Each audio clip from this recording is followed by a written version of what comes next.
Well, here we are again, a year later. It should not have taken me this long to get back into it, but I am back. After, what, exactly a year? Boop. Oh. No, that's not what I wanted. Oh, Jesus, that's loud. Okay, back into it. I forgot kind of what voices I used. Pretty much everything I've forgotten, but I mean, I want to get back into it. So, February 14th. Now, I'm kind of feeling like an imposter. It's not funny anymore. Yeah, this was Leo, right? Yeah. Leo notices, like he always did, and he nudges me with his shoulder. Hey, don't worry about it. It's not your fault. Don't know the context of this. Suddenly, Leo's ears perk up, and I know he suddenly had an idea. His ears made him easily readable, just as reading people can come easily to him. It made it all the more impressive that he was able to tell what most of us were thinking, considering my short, stubby ears. Yeah, I think I was the guy that this guy was having his arms around in the, title screen. Also, anchor, like my cursor. Or Flynn's lack thereof. Listen, there's a cool little spot by the river that's actually pretty close to the lake. We could have lunch and you could walk over and get your shots. Right, I was taking pictures, I think, for a project. The idea makes me feel a bit better. Chase, that's me, yeah. Alright, that can be fun. Also, this motel doesn't have a pool, so it'll be really nice to swim in something. Otters in the waters. Yeah, I was the otter. Anyways, I'll have to ask Flynn, but I think he'll be okay with it. Right, Flynn and the, stoner guy. What would really impress me is if you didn't eat the rest. Carl, right? You're a funny guy, Flynn. Carl goes right back to shoving the next burger into his mouth as Flynn looks on in mild disgust. He suddenly notices us watching him, and he gives us an odd look, but that slowly morphs into a smirk as he focuses on Leo. You're looking pretty happy there, Leo. Not like you've been for the past 3 years. I furrow my brow in confusion and look up at Leo. I see him shift, and he's giving Flynn a look that I don't quite understand. Well, of course I'm happy to see us all back together again. I look from Leo to Flynn, and it's pretty easy to imagine a bolt of electricity between them. You should have seen him, Chase. He'd go days without smiling. That would hurt. Agreed. Leo's been kind of a dick ever since you guys left. Isn't Jenna a counselor? Hey, you should have a session with Leo. Jenna and TJ. I'm still an undergrad. I'm not going to counseling anyway. That would just make me sad. TJ is busy trying to hold his sandwich together and eat it at the same time. Not very successfully, but he looks up as well. Leo, impressed? It's hard to imagine you not smiling. You seemed fine online. Has something been going on, Leo? For the first time since he's arrived, Leo looks truly uncomfortable. You don't seem like that very often. Flynn, on the other hand, has his trying not to smirk face on. Well, Leo pauses, pinned down by everyone's eyes in the room. Then he takes a frustrated breath. That's a frustrated breath in my books. Can't people be sad sometimes? Yes, things have been harder, but I'm fine. I think it's pretty clear that Flynn... Leo flicks his long muzzle at the lizard. Is just trying to get some reactions. Oh, that's a smirk. Sure, I'm just saying you're back to your old self. But seriously, it's great. Leo makes a snorting sound. I'm about to ask Leo what's so stressful when he lifts his paw up again to take a bite of his almost finished sandwich. I go quiet as I look at his palm. A silver anchor. Anchor? Oh my god. Tied around his wrist with leather. The word otter is etched into the shank of the anchor. The name Chase is engraved into the stock. Bro, what? Why was he still? Chase! I jump as TJ's voice breaks through my trance, bouncing on the bed once I come down. Leo looks at me as the bed wobbles, an eyebrow raised. TJ puts a paw on his muscle. Oops, sorry, you were just kind of staring off into space. My voice is breaking. Yeah, just thinking about stuff. What's up? We were just talking about the last game. The last game. The last game! Didn't you tell me that you saw that movie on the drive here? I really don't get you right now, TJ. The last game was the worst Lions Brigade movie. You're just mad because he didn't follow the comics. Yeah, Carl, this movie was just better. I'm sure the comics are great too, though. Nah, the comics are shit. Carl tried showing them to me once. What? Bro? Tim Allen, See, this is the problem. You never follow the source material and no one cares because they have no respect for the originals, man. You're way too picky, Carl. The last game was a great movie. Not you too, Leo. I don't know. I think Lions Brigade was always a bit too violent for me, with all the shooting and punching. Right, TJ says Christian. I've always liked the Trinity, Weasel. She's the thinking man's superheroine. Superheroine? Oh man, I love heroine. The Trinity comics have always been pretty lame. They're jerk-off fodder for lonely nerds, and so's the movie. Heh, you mean like yourself? Hey. Hold on, we're talking about Trinity now? Julia Blasco. She's hell fine. Never seen an ass like hers on a weasel before. Bro... Flynn. That's because it's fake. No, I just like the story. It's really kind of deep, if you think about it. It was hard to think about that when half the shots in slow-mo, and she's doing all these flips and backbends and shit. I didn't think that was your sort of thing anyway, Flynn. Flynn doesn't have time to retort before Jenna shifts her attention, seemingly coming to TJ's defense. Come on, Trinity does have some story going on. Does have more story going on than your average superhero movie. I think it's great that you like her character overall. The meatheads.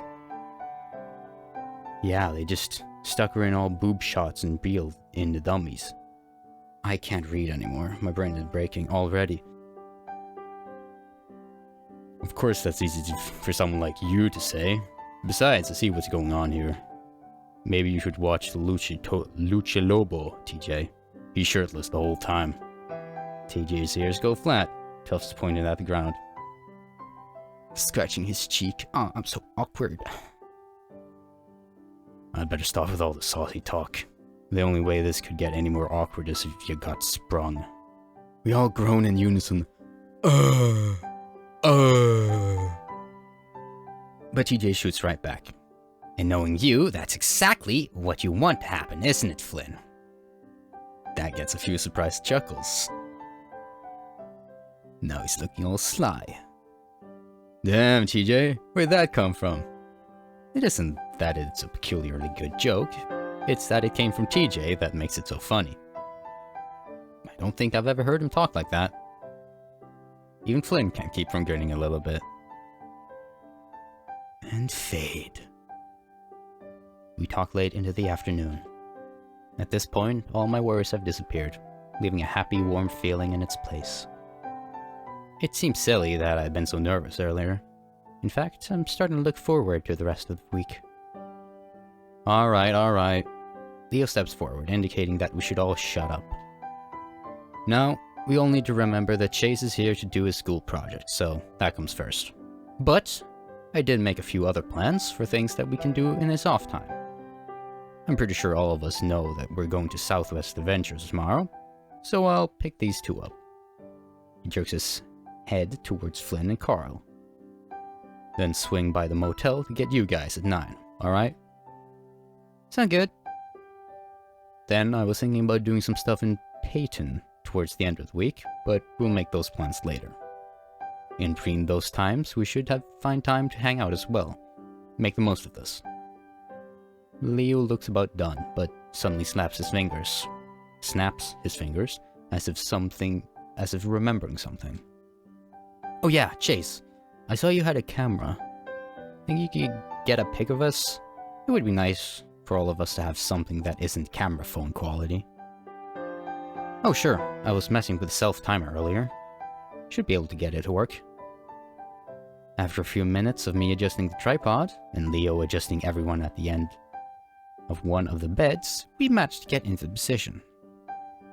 Alright, here it goes. I set the timer and fast walked to the spot Leo saved for me. Click. And... Aww, look at us all. Man, nice friend group. For the next 2 hours, we watch a movie on TV. Not really paying attention, mostly catching up with each other on how we've been. It's good to be back, and it feels like we're all just picking up where we left 3 years ago. It's really nice. Finally, at about 10, Leo, Carl, and Flynn head out. I spend the next 20 minutes tinkering with the equipment, making sure it's all in order for shooting the next day. Once TJ finishes getting ready for bed and bathroom, I do as well before getting into bed, head to toe with TJ. There's a soft glow from the corner as Jenna sits at the table reading something. I lay in bed, staring at the ceiling, waiting for her to go to sleep.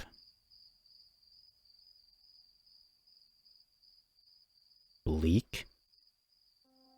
There's a chain attached to my ankle as I walk away from the lake, my legs and feet caked in mud. I look back, seeing the chain snaking back around the rocks and reeds before disappearing into the water. Looking ahead again, I see Leo. He's smiling, waving at me. I walk toward him, and the chain stays slack, pulling easily out of the water. There's an anchor in the lake, I say. I stare at him, but he doesn't say anything and just keeps on smiling. I crouch on the rocks, wrapping the chain around my wrist a few times. Leo kneels next to me, rubbing my back and sticking out his arms to compare our bracelets, saying that everyone gets one. He seems happy, but now I'm stuck here. I can't even stand up to walk. Okay. Sunday, alright. I played Angel with Scaly Wings in between last year and now, and there was also some, weird dream stuff in that. Really like that game, by the way. Peyton is about a bit of a distance away. That is not a good sentence. To get there, you have to get on Route 93, which Flynn tells me isn't even called that anymore. That would make sense considering how it was impossible to find on the GPS. Anyway, to get to the city, you have to merge from the remnants of 93 into I-40, which runs straight through the city of Peyton. About 15 minutes from Peyton, we pull over at Rest Stop, which sits at the higher elevation than Echo. If you're looking in the right direction, it gives you a great view of the town. I stand outside the old, run-down restroom, a paw over my eyes as I stare out over the desert. A distant, hazy view of a group of small buildings huddled together signals where the town is. From this vicarious distance, it looks small and harmless. Hard to imagine all of the things that happened there. Alright, how do I use this thing? I look over and see Leo fumbling with the camera, obviously worried that he's going to break it. I walk over and show him how to use it, checking the white balance and exposure myself. I wasn't too good with cameras, but the equipment manager at the university have given me a quick lesson on how to do things. Alright, so I want you to zoom out from Echo, slowly, and while you do that, I'm going to walk in frame, okay? Yeah, okay. Leo hoists the camera up and looks through the viewfinder. Ears perked up and smiling. Viewfinder? This is like old. Or is that just what you call like the screen on modern cameras? I have no idea. Alright, signal me when you're ready. I adjust the clip-on mic while Leo focuses the camera, then raises his paw, signaling that I should start. I walk into the frame, keeping one paw in my pocket and using the other to gesture. I hope I don't look too awkward. I always feel like I do. Relatable. Echo first began as a settlement in 1852, after James Hendricks discovered gold in a quartz deposit. The town grew quickly in size, and once it began to serve as a junction along Prescott Railway, it reached a peak population of 6,500 in 1877. It was at this point in time that a peculiar phenomenon of mass hysteria took over. Many say the reason this occurred was due to the discovery of a body within the gold mine and the circumstances surrounding that discovery. While not much is known about this event, what is known is that once it ended, a large portion of the population left Echo. Most of those who left settled in the nearby town of Payton. However, the town still managed to prosper well enough into the 40s. That's when the government stepped in to shut down the mine, as it became a federal law to divert all mining resources to the war effort. The town's population sharply declined shortly thereafter, and by the 1950s it had dwindled to approximately 2,000 people. A shutdown of the Prescott Railway in the 1960s, followed by the bypassing of Route 93 by I-40 in 1986, was the final nail in the coffin for the town.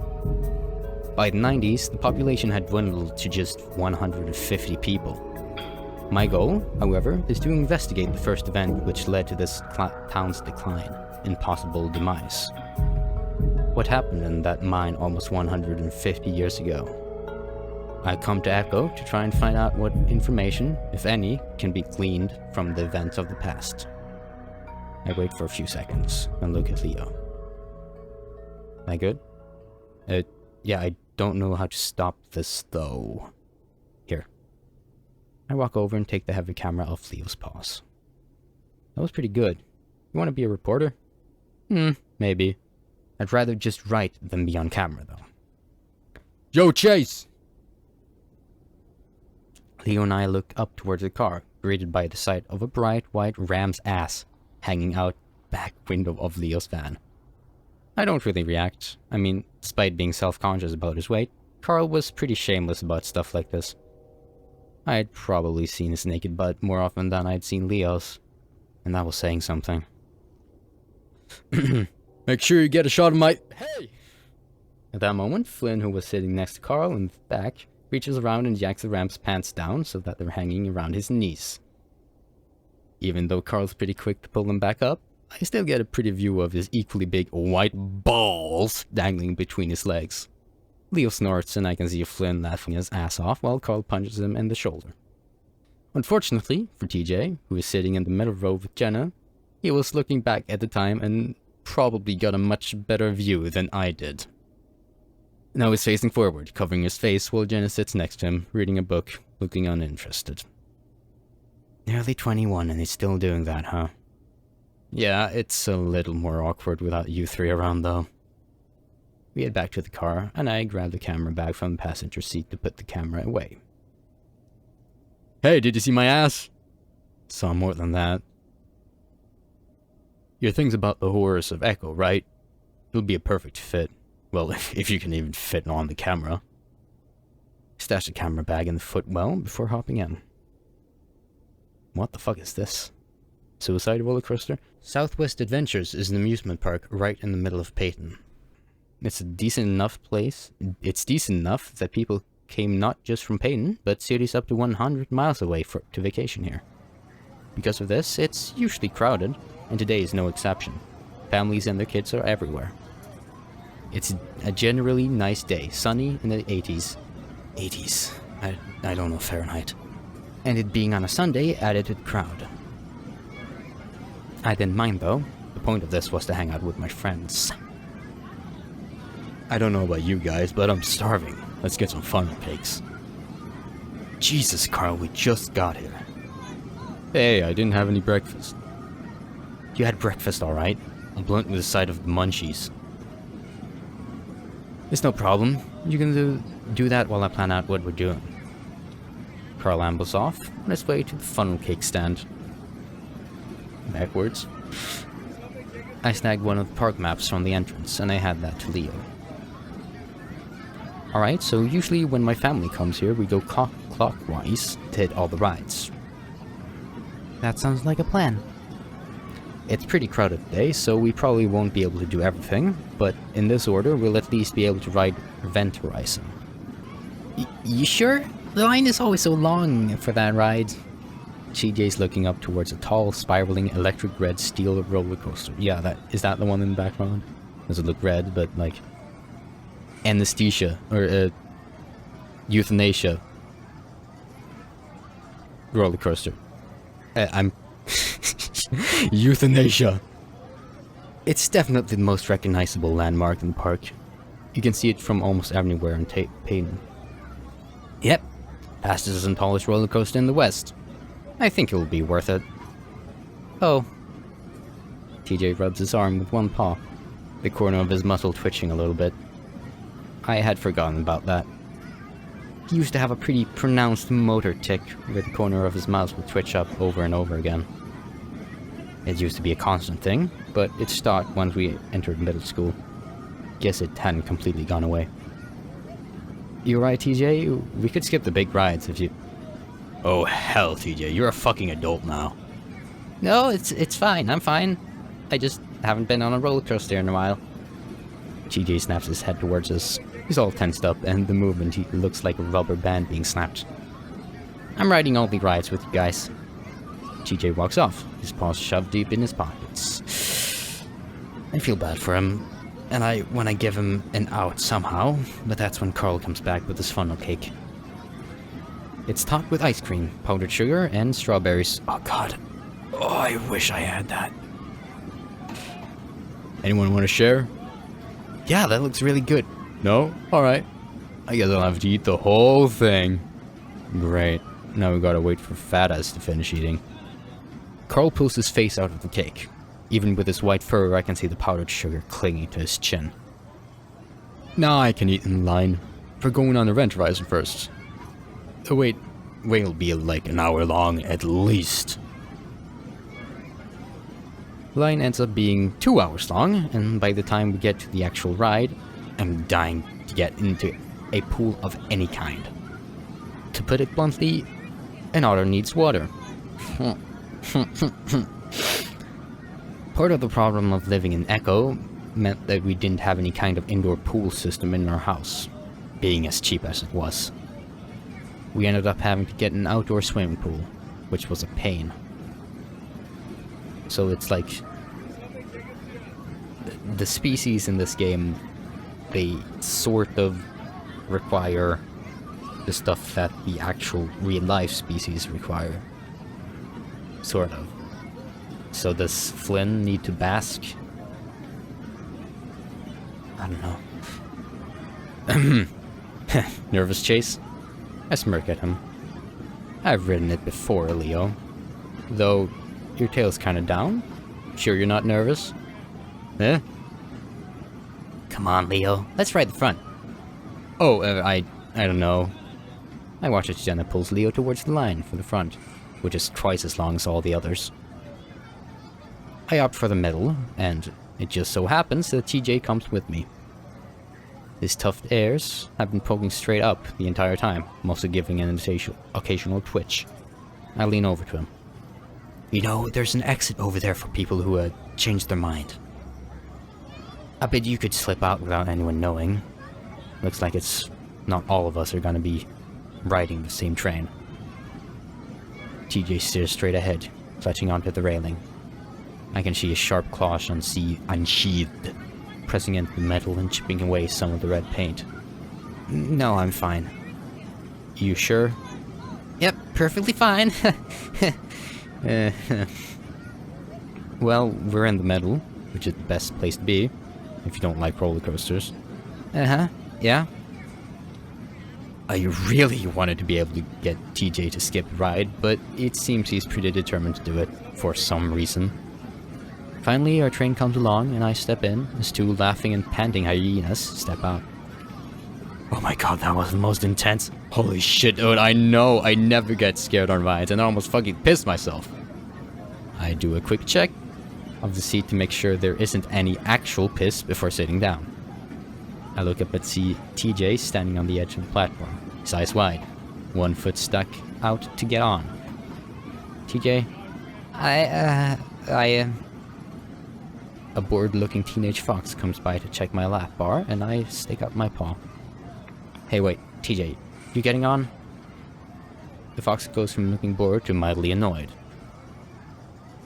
If you're getting on, you need to get on now. We can't hold up the entire ride for you, sir. The exit's that way if we're other adventures away. People around us are starting to notice. Unfortunately, Flynn, who's lined up with Carl towards the back, is paying very close attention, grinning like he knew this was going to happen. Aw, TJ, too scared? Guess you're a pussy after all. Dude, come on. You're the one Scaly. I kind of wanted to like you, but you're just an ass. Shut up, Flynn. Hey, TJ. When it gets real bad, just say to yourself, at least I'm not gonna die. Actually, a few people have. TJ. I yell up at him, and that seems to jar TJ out of his trance.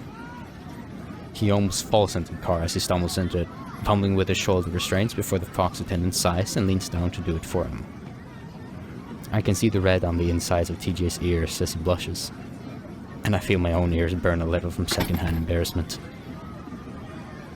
Is that where they would blush? I guess that's the only bit of exposed skin furries have. Now that it's too late, I realize that we shouldn't have started with this ride. We should have started with something smaller to build up his confidence. I'm jolted back as the train moves forward. Oh gosh! TJ's paw lashes out and latches onto my arm.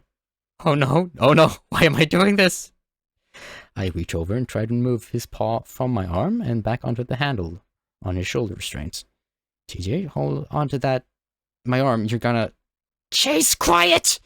I pause, staring at the lynx. I'm really not used to hearing TJ yell. He's almost puffed out to twice his size. I just need some quiet right now, and... that! Our train begins its ascent up the first hill, and I can feel TJ's claws prickling through my fur into the skin. He starts mumbling to himself, his eyes closed. TJ, are you praying? He doesn't say anything, and soon we've reached the apex of the climb. I give up on trying to move his paw and sit back, a little nervous myself already. I really hope TJ doesn't completely lose it. I rinsed the blood off my arm in a dirty theme park bathroom. It wasn't as bad as I thought it could have been, though TJ did start crying when we hit the first inversion. He had scratched the shit out of my forearm, grabbing it with both paws once we started the descent. Unfortunately, Flynn and Carl were still on the platform when we rolled back into the boarding station. Flynn looked ready to lay into TJ again, but when he saw the tears, he had the decency to hold back. Thank God. I helped the shaking Lynx out of the car, and somehow we managed to stumble into the bathroom, where he quickly hid in a stall.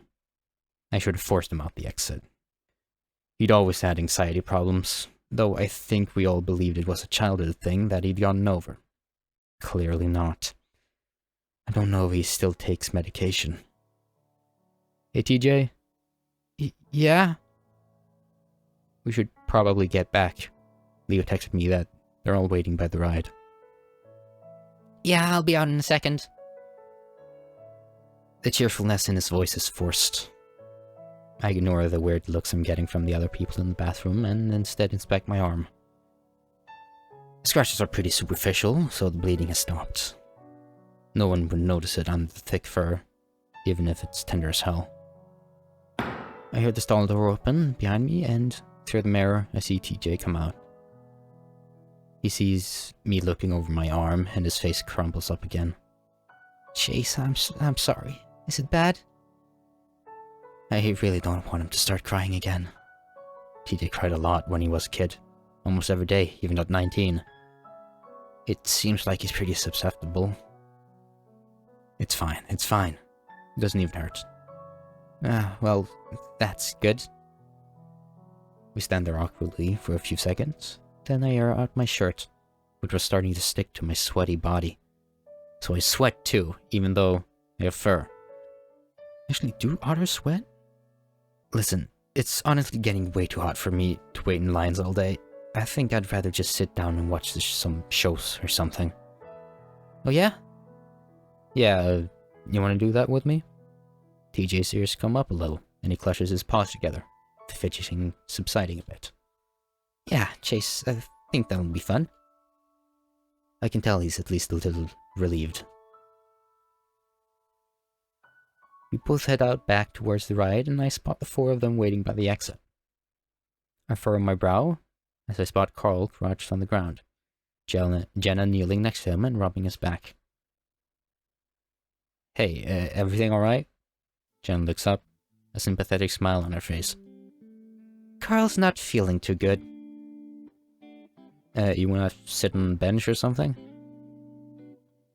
If I move, I'm gonna... That's what you get for stuffing your face right before the ride.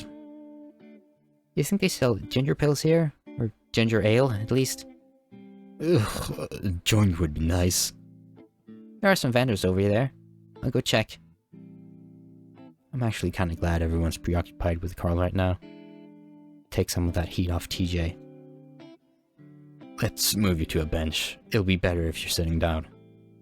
Slowly, Jenna and Leo lift Carl up, and now I can see from his face that he really is ill. To the average person, our little outing might already seem like a disaster, but this is perfectly typical to us. Nothing ever went according to plan. We sit Carl down at a bench and he bends over, his face in his hands as he moans softly. I'm not gonna moan, no, control yourself. That's more of a groan.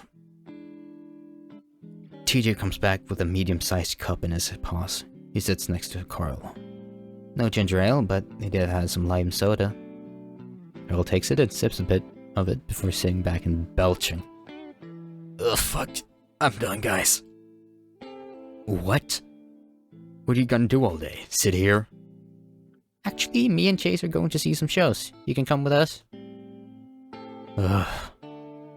Guys, we're doing this to hang out with each other, remember?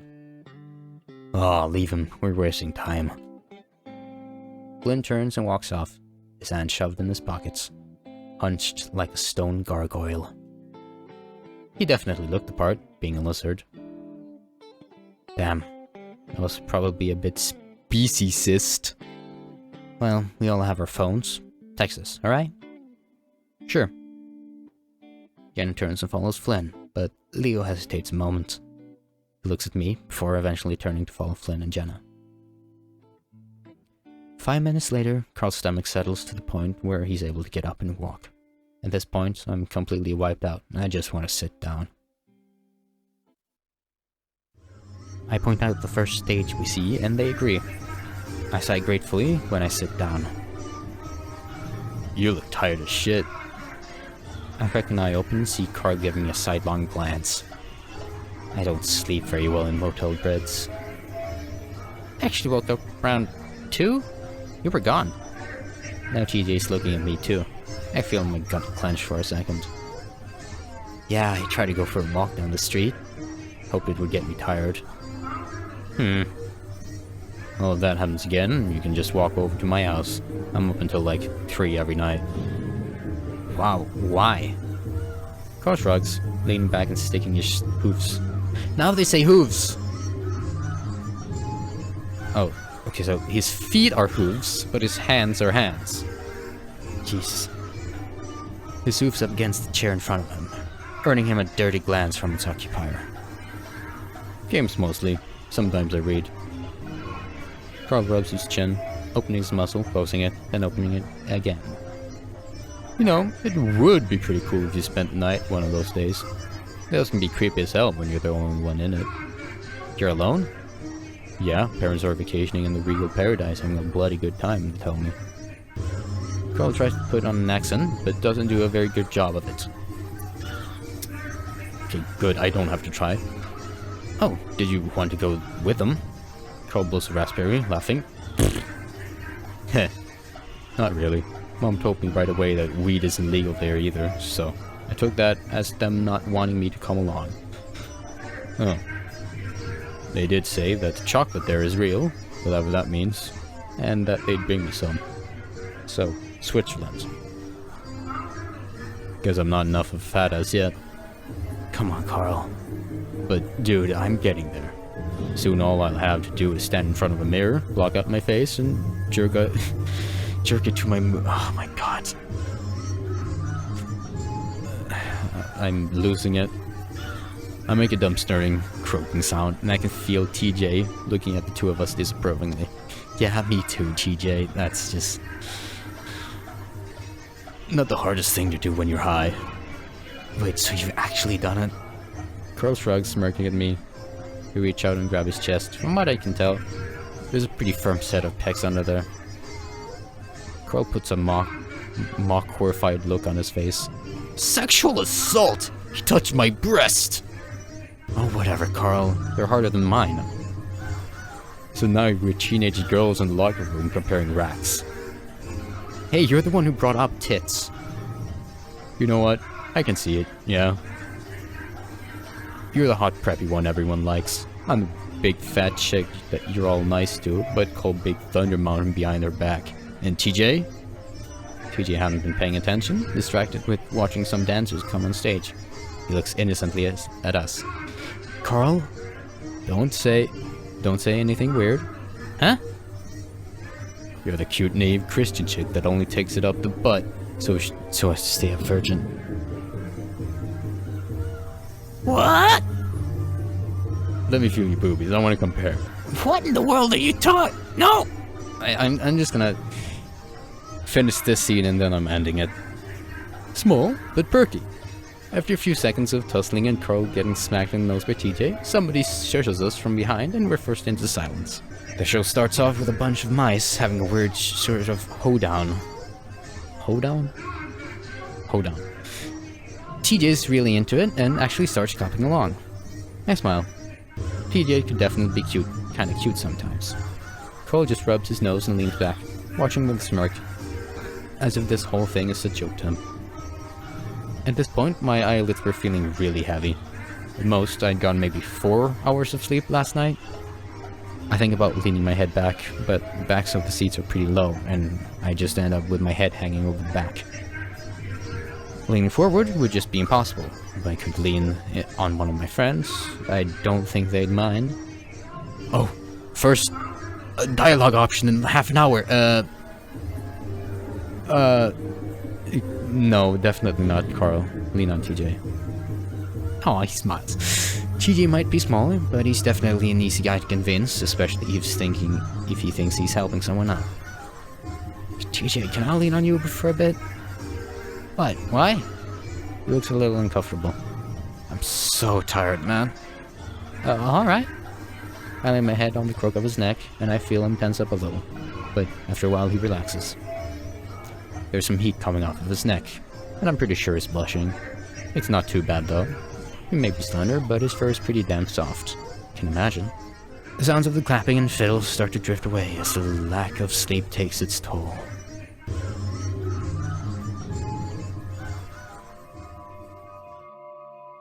Another dream.